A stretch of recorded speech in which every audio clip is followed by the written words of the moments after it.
Ibtu Rudiana saat ini apakah masih menjadi Kapolsek atau sudah dinonaktifkan, itu adalah merupakan kebijakan daripada Pak Kapolda. Yang belum dibuktikan apakah itu benar atau tidak, tentunya kan yang bersangkutan ini akan dinonaktifkan supaya tidak mempersulit pemeriksaan.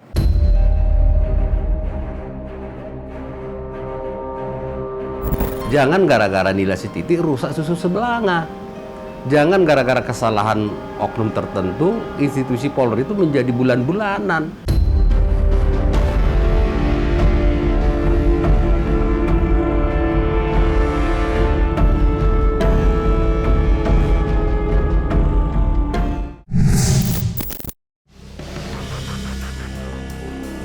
Desas-desus pemberhentian Ibtu Rudiana dari jabatannya sebagai Kapolsek Kapetakan belakangan tengah ramai menjadi buah bibir pembicaraan masyarakat.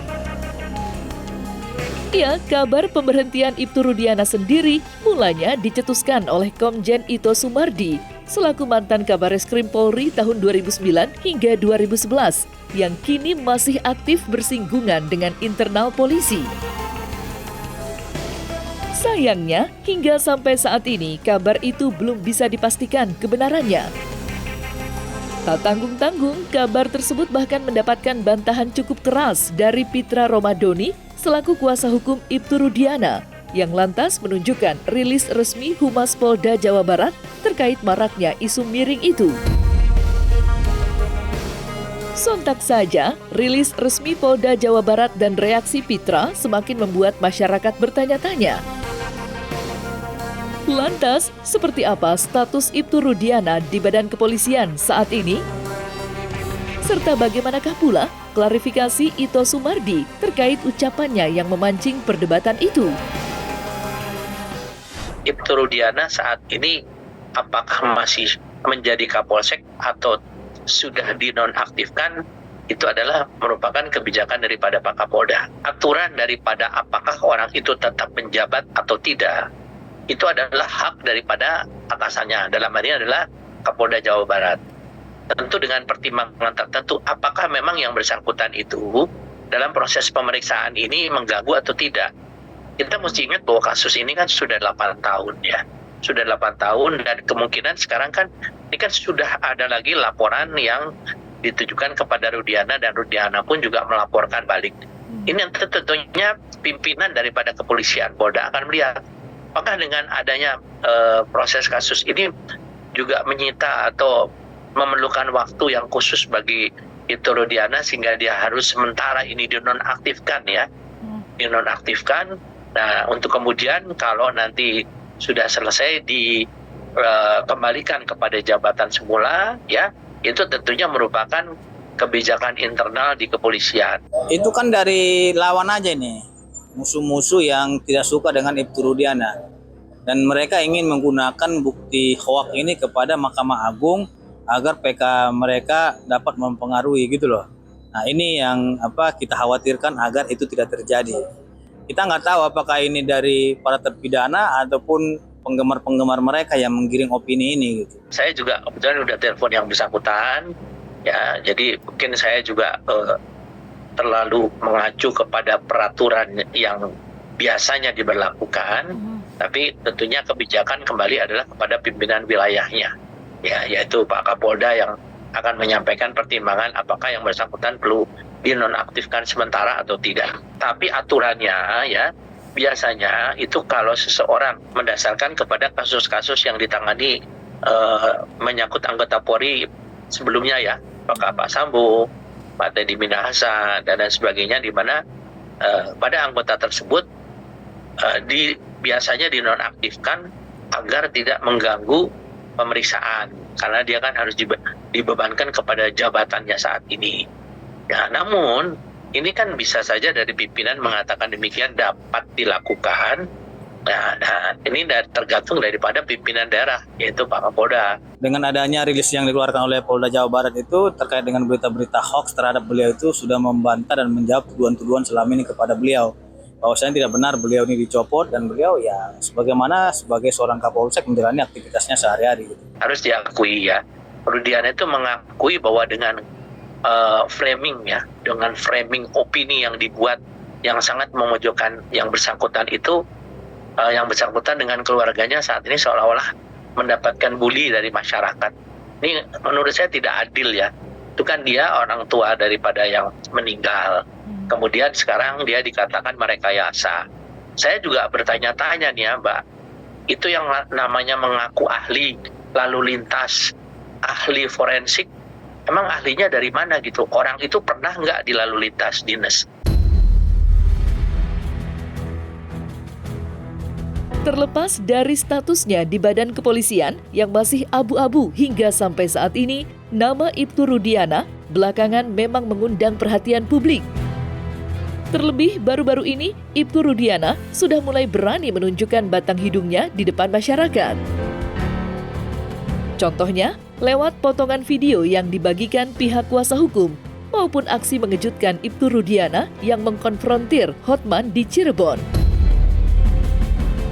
Hal itu pun semakin membuat publik bertanya-tanya, mulai dari kenapa ia baru muncul sekarang, apa yang membuatnya berani menghadapi Hotman dengan empat mata, hingga sesumbarnya yang mengaku siap menjalani sumpah pocong.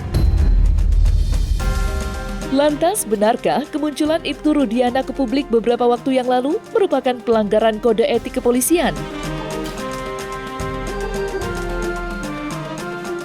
Secara kedinasan, Rudiana ini akan diatur harus mematuhi peraturan kepolisian nomor 7 tahun 2022. Ya, di mana di sana ada namanya kode etik. Kalau dia melakukan, maka dia akan terkena pelanggaran kode etik. Nah, soal nanti berat, ringan, ataupun sedang, itu akan ditentukan melalui pemeriksaan oleh Propam. Kalau berat, akan dilakukan melalui Komisi Kode Etik, dengan hukumannya bisa sampai di pemerintahan dengan tidak hormat, ataupun dia langsung untuk dikenakan pidana kalau sudah dipecat. Saya kira ini harus diketahui oleh masyarakat. Kenapa nggak bisa sembarang muncul? Kalau memang harus izin kepada kepalanya, izin. Kan nggak ada yang melarang kan. Dia berbicara kan bukan atas nama institusi. Kalau atas nama institusi sudah ada humas. Dia berbicara atas nama pribadinya, ya boleh-boleh saja.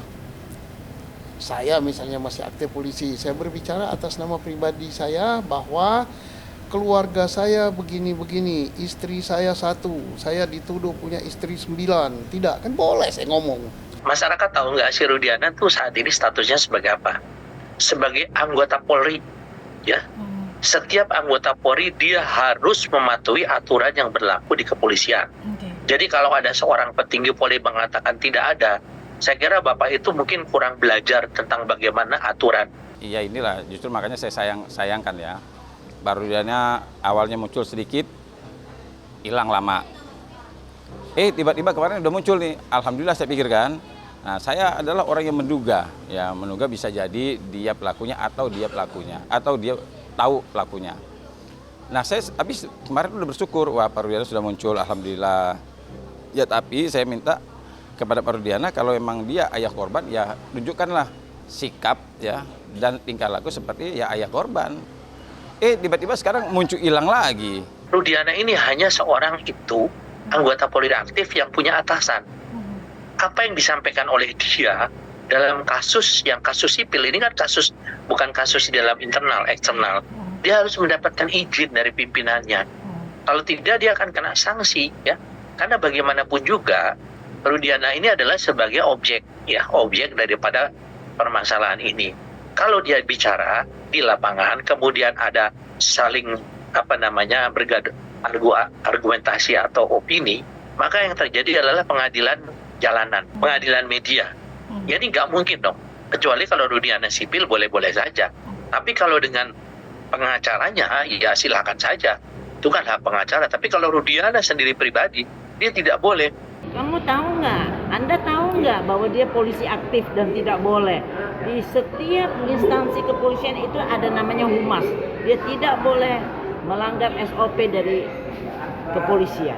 Kita ini sebenarnya serba salah dan serba susah juga. Kemarin beliau itu kan nggak ngomong di media. Semua orang dia harus ngomong, dia harus sampaikan berita dan lain-lain. Dia harus keluar. Setelah dia keluar, Mbak, Dia menyampaikan sesuatu kebenaran, oh dia bohong itu. Dia ini bla bla bla bla. Artinya ngomong nggak ngomong dia selalu salah di mata orang gitu loh. Makanya pas benar kata pepatah itu, diam itu adalah emas. Makanya saya bilang kepada klien, udah nggak usah Bapak ngomong.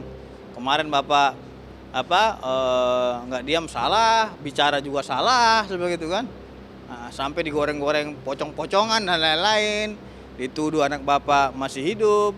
Artinya ini nggak usah ladeni lah saya bilang gitu. Cukup penasihat hukum aja yang meladeni. Saya sih pada prinsipnya ya selalu memberikan nasihat hukum kepada klien saya agar tetap tawakal kepada Allah Subhanahu wa taala dan beribadah, dan saya suruh juga beliau tahajud agar bisa melewati masa-masa sulit ini. Karena saya paham juga dalam setiap kasus itu tidak ada hal yang semudah yang kita pikirkan. Pasti ada aja yang lain-lain itu yang muncul, yang ini, yang itu. Itulah tantangan daripada suatu kasus. Di sisi lain, dalam hebohnya kasus Vina yang telah mencuri perhatian masyarakat, lebih kurangnya 3 bulan belakangan ini, pihak kuasa hukum sendiri tak mengelak jika Ibtu Rudiana adalah sosok yang paling dirugikan. Ya, bagaimana tidak? Beragam rupa tudingan miring dan cibiran pedas nampak tak henti menodai nama baiknya. Mulai dari tudingan merekayasa penyelidikan hingga diduga menyembunyikan fakta bahwa almarhum Eki sebenarnya belumlah tutup usia dan masih bernafas hingga sampai saat ini. Tak ayal, berbagai pro kontra pun bermunculan. Lantas, mungkinkah keputusan untuk menonaktifkan sementara Ibtu Rudiana dari status kepolisiannya merupakan langkah yang tepat guna menyelesaikan carut-marutnya pengembangan kasus Vina? Kalau kita mendasari kepada peraturan Kapolri nomor 7 ya, nomor 7 tahun 2004 itu, saya kira memang di situ diatur untuk penonaktifan sementara, bukan dia dihukum namanya, bukan. Tetapi ada penonaktifan sementara kalau ada indikasi, bukan hanya Ibtu Rudiana, setiap anggota Polri yang sedang terbentur dengan masalah hukum, apalagi ada dugaan kuat, memang sesuai dengan peraturan Kapolri itu ya dinonaktifkan idealnya supaya lancar, tidak mengganggu aktivitasnya sehari-hari. Kan ada anggota lain yang bisa menggantikan itu. Banyak anggota Polri yang memang mumpuni dalam hal itu. Jangan sampai nanti ke depan muncul lagi ya seperti ini, masalah seperti ini. Kalau memang ada kesalahan ya perbaiki. Kan tidak hal yang tabu. Jangan gara-gara nilai si titik rusak susu sebelanga. Jangan gara-gara kesalahan oknum tertentu institusi Polri itu menjadi bulan-bulanan. Ada pertimbangan dari pimpinannya, dari pimpinan yang bersangkutan ada pertimbangan. Apakah memang perlu yang bersangkutan itu dicopot? Sementara saya dengar di wilayahnya yang bersangkutan itu masyarakat itu sangat akrab ya dengan Pak Rudiana ya, sangat dekat. Nah ini kan nanti kan akan merugikan, sementara dia sudah rugi dengan kasus yang saat ini menimpa yang kebetulan yang bersangkutan udah kehilangan anggota keluarganya, yang berperan sebagai pelapor ya, kemudian sekarang dipojokkan seolah-olah yang bersangkutan melakukan rekayasa. Ya ini kan tentunya ada pertimbangan-pertimbangan tertentu. Kalau memang yang bersangkutan bersalah pasti akan dihitungkan.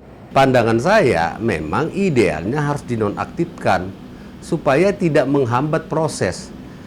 Nah kalau dia masih aktif, ya pekerjaannya nanti akan terhambat karena terganggu dengan hiruk pikuknya dalam hal membongkar kasus yang sudah 8 tahun ini.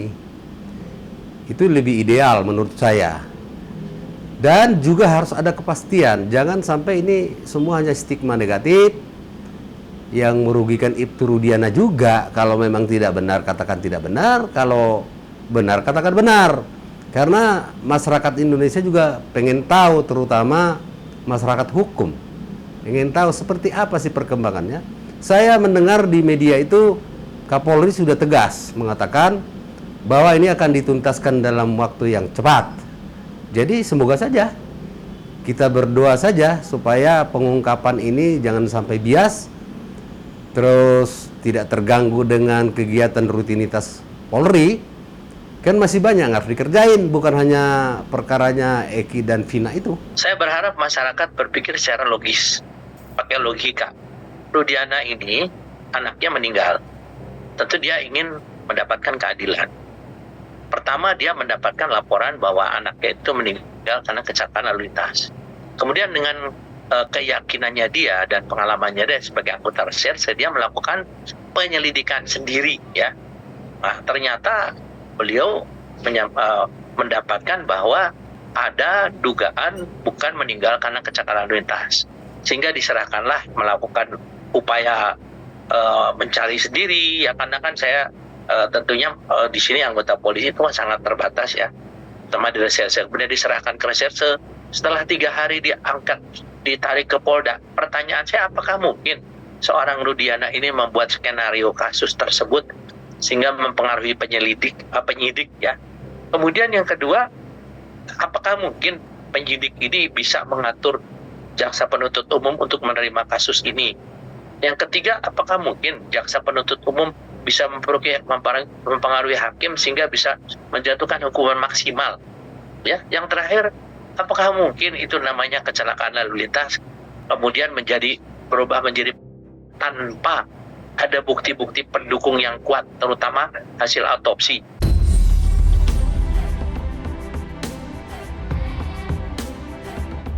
Nah, selesai sudah Cumi Lovers, saksikan terus Cumi Camp In-Depth, kabar lengkap, mendalam, dan akurat dari narasumber terpercaya. Dan jangan lupa untuk like, subscribe, dan juga share channel YouTube Cumi Cumi.